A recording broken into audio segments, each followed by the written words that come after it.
On dispose d'une une contenant 7 boules blanches et 6 boules noires. On tire successivement et sans remise 4 boules et on considère comme succès l'événement la première et la troisième boule sont blanches et la deuxième et quatrième boule sont noires. Faites une simulation de 100 000 tirages et calculez la probabilité de succès. Donc, ici, c'est un tirage successif et sans remise. D'accord? Vous avez une contenant 7 boules blanches et 6 boules noires. Vous tirez successivement et sans remise 4 boules. Et on considère comme succès l'événement, la première et la troisième boule sont blanches et la deuxième et quatrième boule sont noires. On vous demande de faire une simulation de 100 000 tirages et de calculer la probabilité de succès.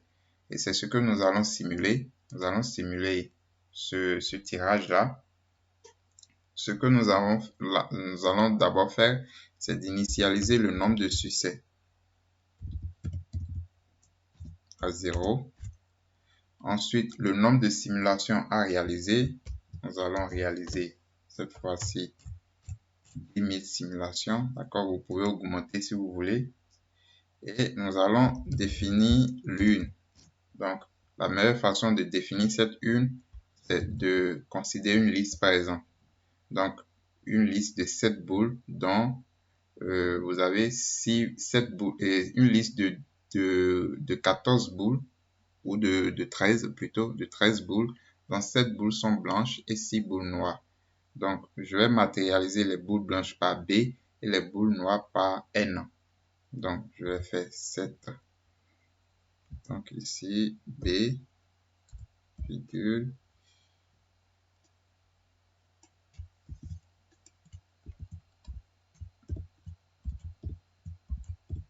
ça fait 5. 7. Là, je mets 7 boules noires. Après, je mets 7 boules blanches plutôt. 2, 3, 4, 5, 6, 7. Après, maintenant, les boules noires. 1, 2, 3, 4, 5, 6. Donc, j'ai 6 boules noires. 2, 3, 4, 5, 6. Donc, j'ai mon une. Qu'est-ce que je vais faire maintenant? Je vais simuler. Je vais simuler 10 000 fois. Donc, quand je parle de simulation, pensez directement à un code, à un boucle fort. Parce qu'il s'agit de répéter ici une expérience. Donc, le tirage, c'est que je tire successivement et sans remise. Donc, successivement et sans remise, ça fait que je tire dans l'une et sans remise. Le plus égale à false. Je tire combien? Je tire 4 boules. Donc, 16 égale à 4. Et maintenant, je vais écrire ma condition du succès.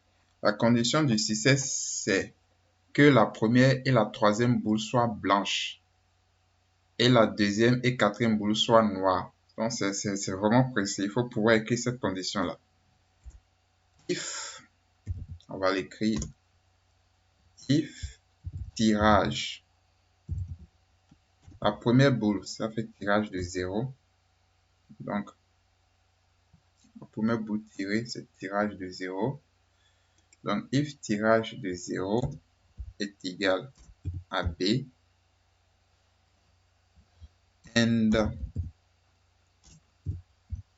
tirage la troisième boule est d'indice 2, donc elle a la position 2, parce que la première c'est 0, la deuxième c'est 1, la troisième c'est 2. Donc, et la troisième boule blanche aussi. Donc ça, c'est la première partie de ma condition. Donc, si je veux, je peux mettre une parenthèse comme ceci et faire maintenant encore un AND et faire la deuxième condition maintenant. Dans la première et la troisième boule sont blanches et la deuxième et quatrième boule sont noires. Deuxième et quatrième boule sont noires. Donc, deuxième et quatrième boule. Deuxième boule, c'est 1 ici. Donc, noir. And. Et quatrième boule, la quatrième boule, c'est 3 ici. Et noir aussi. D'accord? Donc là, j'ai mes conditions. Donc, je vais mettre le tout entre parenthèses. Donc, si ça, c'est vérifié comme étant vrai, si c'est évalué comme étant vrai, mon n succès va augmenter de 1. Mon n succès que j'avais précédemment initialisé à 0 va augmenter de 1. D'accord? Vous voyez?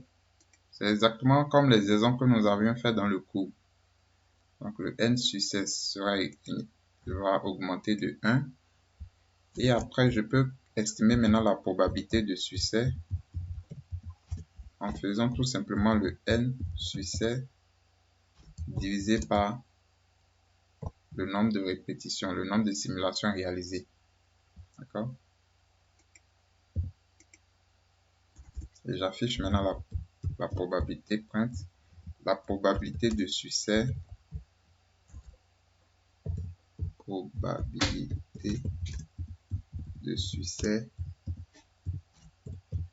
est égale à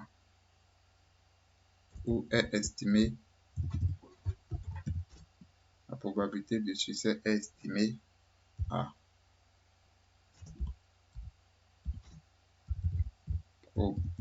succès. Je mets en pourcentage. Vous n'êtes pas obligé. Et j'exécute maintenant. Donc, regardez, ça c'est vite exécuté. La probabilité de succès est de 7,96%.